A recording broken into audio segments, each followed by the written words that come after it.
All right, so welcome again, everyone, to our live automation demo. Today, we're going to go over how you can get started using Maestro's APIs, which will provide you, of course, with a standardized API for your entire DNS, DHCP, and IPAM or DDI environment. No matter which services you're using, no matter where your workloads reside, right? It's one place to go, one API to go to, one UI to go to, which gives you kind of a standardized way of doing things. So if this is your first encounter with Maestro, I do just want to quickly level set, but I promise the rest of it will be demo. So Maestro is an overlay solution for your DNS, DHCP, and IPAM environments. Now, something I always like to make note of here is that you could install Maestro in your environment in a non-disruptive way. So we don't require that you point all of your endpoint devices towards us in order to work, right? All we do is we come in and we simply connect to your underlying DNS and DHCP services. We import the IPAM information and validate that through various ways like ping and LLDP and CDP and all sorts of other ways that we make sure you have a bulletproof database. But we connect to those services, and that's what gives you the visibility and control as an orchestration system. So this also means, of course, that you can download our free trial and install it in your environment without any negative impact to your environment as it stands. So if you want to do that, I mean, you can follow along, you can do it yourself. We do have a Maestro deployment tutorial playlist right here on YouTube. There's also, if you want, an automation playlist too. So go ahead and check those out, automation and the Maestro deployment, and those will help you out as you get your hands dirty and try it out for yourselves. Okay, on to the demo itself. Let's get started. I just want to pop into the web UI real quick. So just to show you what Maestro kind of looks like from the UI perspective, we have a DNS grid here with all of our DNS information. We have an IPAM tab, which also contains the DHCP information. And then, of course, there's reporting. There's something we call DNS workflow, which is actually a built-in automation workflow in your UI as well as through the APIs. And then, of course, our admin tab, where you can do several things like add DNS servers and DHCP servers, all sorts of configuration bits like adding users, using, RBAC, role-based access control, integrating with Active Directory, creating high availability for Maestro, XDNS, which gives you multi-vendor, multi-service DNS redundancy, and of course, like custom properties and stuff like that. Now, because I have the web UI installed, that means I automatically have the REST API documentation installed. So this comes by default when you install the web UI. Now, all you have to do to get to the API documentation is go to your server, of course, wherever that server path is, and then append that with /mmws/API/doc,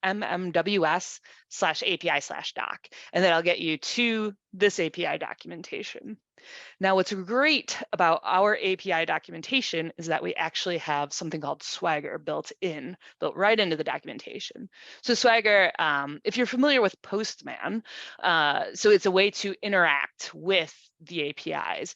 The difference with Swagger is that it's actually built right into the API documentation. So you get a lot of contextual information right here, as you can also test out API calls. So I'm going to start with Swagger, and then as we go along through this demo for the next 25 minutes now, we'll kind of get more and more advanced as we go through the automation workflows. So you can see here in my API docs, I just have a bunch of objects that I can either view or manipulate using what we commonly refer to as CRUD actions, right? CRUD, create, read, update, and delete. Now, as it relates to API calls, so get, post, put, and delete are the CRUD actions, right? So if I jump down to I'm going to jump down to my DNS information. You can see I've been playing around in it already, making sure it actually works for this demo. But you can see I have DNS records right here, and I just toggle that on. It gives me the information. Let me close this up so you can see what that looks like. So again, we have all of the actions that we can do within the DNS records object, right? And so what we're going to do right now is just start off real simple, and we're going to go ahead and get some DNS information. Let's just delete that, pretend you never saw it. Let's start up here with the model and model schema. So the model schema means this is what the API call is going to look like. This is the information that we'll get back, right, once we ask for some information to read. And so essentially, this is really valuable. It'll give us the context. It tells us that it's in JSON, although we could change it to XML.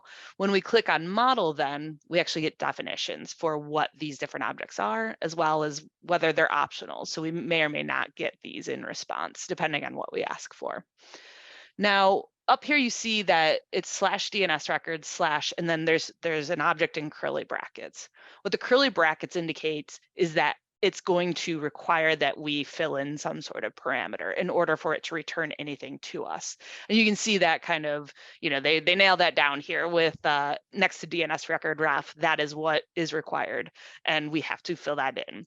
So I'm going to fill that in with something that I know exists, a DNS record that I know exists within my Micetro environment, and then I'll click on try it out. Okay. So this is fantastic that things are working. First of all, I get the request URL. So whether I was using Postman or maybe I'm just using a web browser, because this is all just communicating over HTTP, I can copy that request URL and get all of the same information that I just got right here. It looks a little different, but it is the same information. Now in the response body, this is the information I'm trying to get. This is the data I'm trying to get to. So it tells me things like, what is the DNS reference object number? And this is something that is automatically assigned within Micetro. The name, of course, well, I gave it the name, but thank you for that information. But then I get that it's a type, a record. Yep, that makes sense.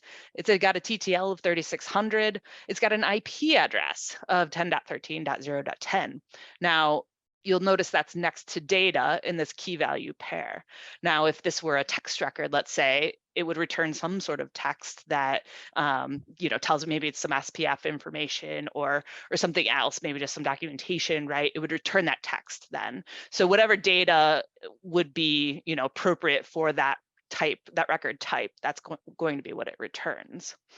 And then of course comments and whether it's enabled and all of this great information. I also get the response code of 200. So 200 means successful. You can do a quick Google search on, response codes from APIs, and it'll tell you kind of what you're looking for, right? If it's in the 200s, it's generally successful. If it's in the 400s, it's generally unsuccessful. Maybe you don't have access, or maybe it's unreachable or something like that.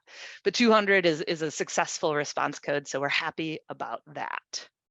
Okay, so let's go up and let's try something a little bit more interesting in Swagger. Up here in DHCP scopes. So we already showed get. What I want to show is how to create something. I want to create a new, I'm somehow back in DNS records. What I want to do is create a new DHCP scope. Okay, so post DHCP scope, that's what I want.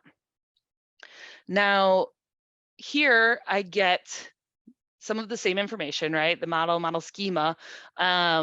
Over here under data type, this is how I'm going to fill out the body, because I'm going to have to obviously input some information in order for this to work. So I can get some of the definitions of the objects that I need to include. When I click on model schema, then it'll actually show me what it needs to look like, what I need to have in this body value here. Now, the nice thing about Swagger is that then I can literally just click on that and it copies and pastes everything over here for me. Now, if I go back into the model, it'll tell me again, okay, what do I need? Is this all required? Is it optional? A lot of times we don't want to fill in every single thing. So I've done, again, a little work ahead. And so I'm going to just copy and paste a value in here for you, so you don't have to watch me delete things and play around with tabs and formatting. But essentially what I've done here, right, is I've taken what's required.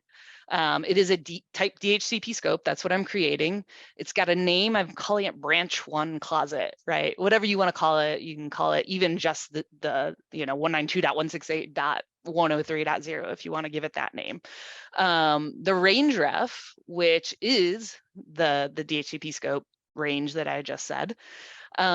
I've entered in the DHCP server reference information. Now, that's something that I would personally never remember. So an easy way to find that information is to go into server management in your web UI and then click on the DHCP servers, let's say. And then if you double click on one of the appropriate server, you can just copy and paste that information.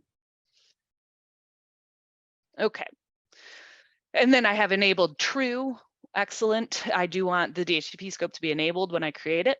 And then in Micetro, most of the time we offer the ability to have a comment. So kind of that built-in documentation. Why am I creating this? And of course, I've said new DHCP scope for automation demo. And that's all I have. And I make sure that I close the curly brackets that I've opened up here. And now when I click try it out, I get, luckily, a response code of 201, which in the post world means successful. So 200 for get, 201 for post. Now I can go in and let's double check what that looks like. I'll go into the IPAM tab and go to DHCP scopes. And if I scroll down, I see .103.0 that I've just created. Now I can go also to view history, and you'll see that comment, new DHCP scope for automation demo. If you don't believe me, I can expand that there. Now, I do just want to take a moment to point out that this centralized view history is something you don't get with just native underlying services, right? So whether I had created that through the APIs, through the UI, even through the service itself, if I got onto the Microsoft DHCP server, something would have been logged right here in the comments section. So I have all of that view history information in a central place, and it's real easy to find. Okay, anyway, enough pitching and plugging. So that's Swagger in a nutshell. Again, just a really good way to test things out. This is not probably going to be your entire automation practice, but if you start using things like Ansible or Terraform or even Windows PowerShell, start scripting for self-service portals and ServiceNow, this is going to be where you can test the API calls out, see where what works and what you can do, and then put that information into larger automation workflows. Okay, while I take a moment, I'm just going to unmute some folks that joined a little late, and then we are going to move on to the Postman portion of this demo. So we've got about 15 minutes left, and I am just going to basically run you through everything that I have until the time runs out, and hopefully you find it interesting. So up here, you see that I have, this is Postman, by the way. So Postman is similar to Swagger in that it is a way to interact with your APIs and to get information out of, in this case, your Micetro environment. Postman is just freely available to anyone that wants to use it. I mean, there's a paid version as well, but if you're just one to three people using it, actually, I think they offer a freemium version for up to 3 developers or DevOps folks. So whatever works for you, but this is just the free version. So right here, I have the call find DHCP servers. Now, this is a very simple call, right? I'm using the get command to read. And then all I've done is filled out this request URL. Now you'll notice this is the same as the request URL for DHCP. Let's just close this and close that.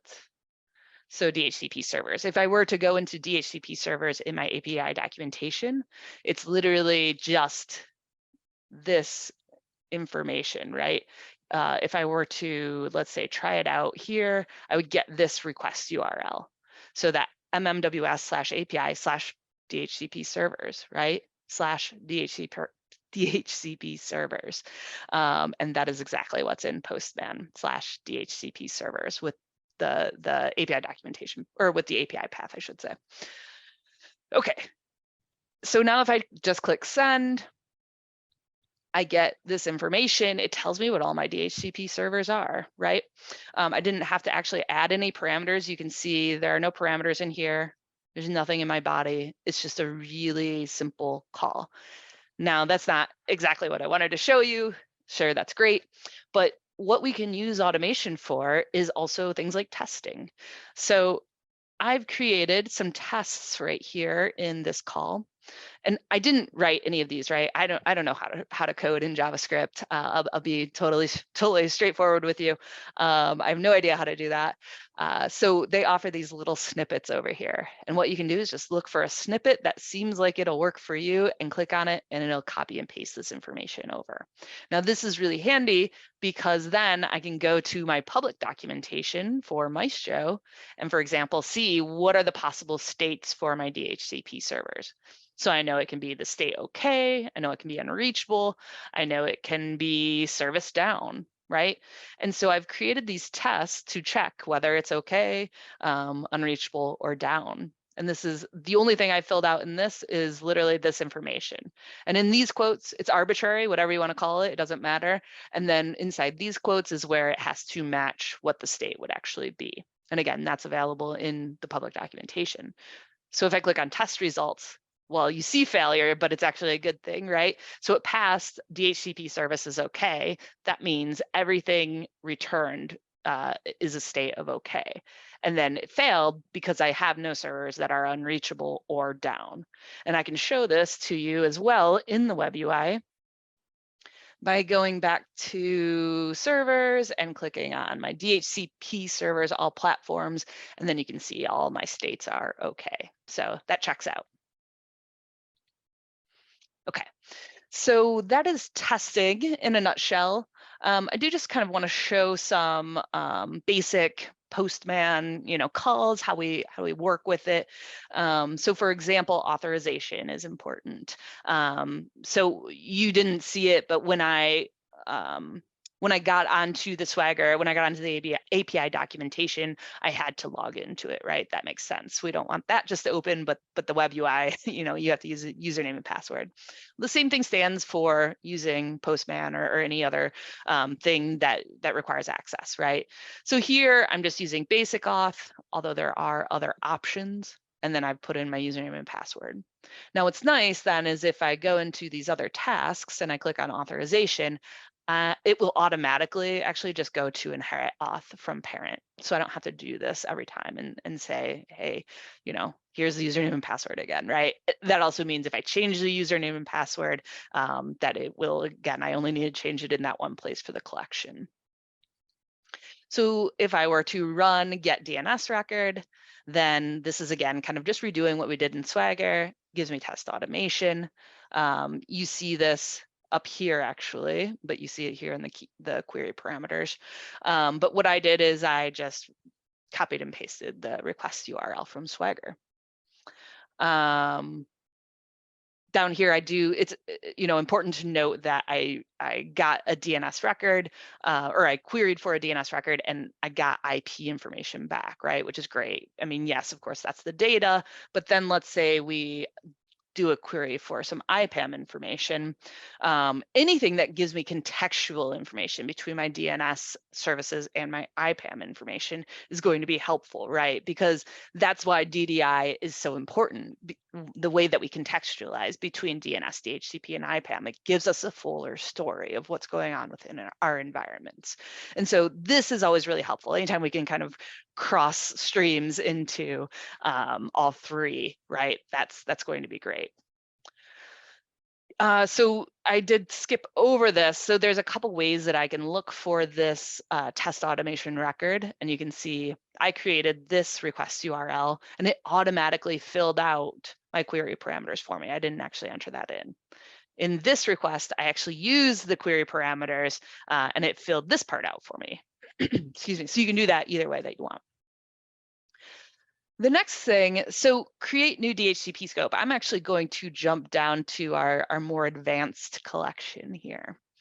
So when we talk about automation, a lot of times people talk about time savings, which I think is often a byproduct or symptomatic of using automation, but not necessarily why we want to start automating workflows, right? The reason why we want to start automating workflows is to build inconsistency into our networks.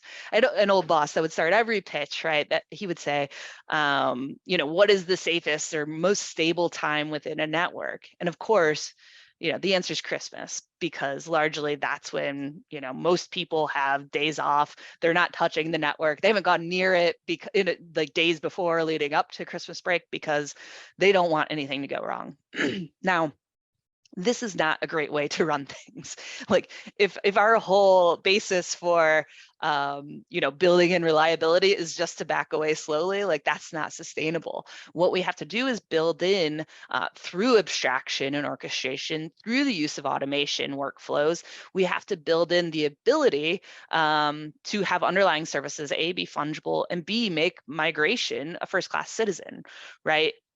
In IT, everything that we do is a migration task, right? Whether we're going to IPv6, whether we are switching from on-premises to AWS Route 53, DNS, like whatever we're doing requires migration, network refresh, hardware refresh.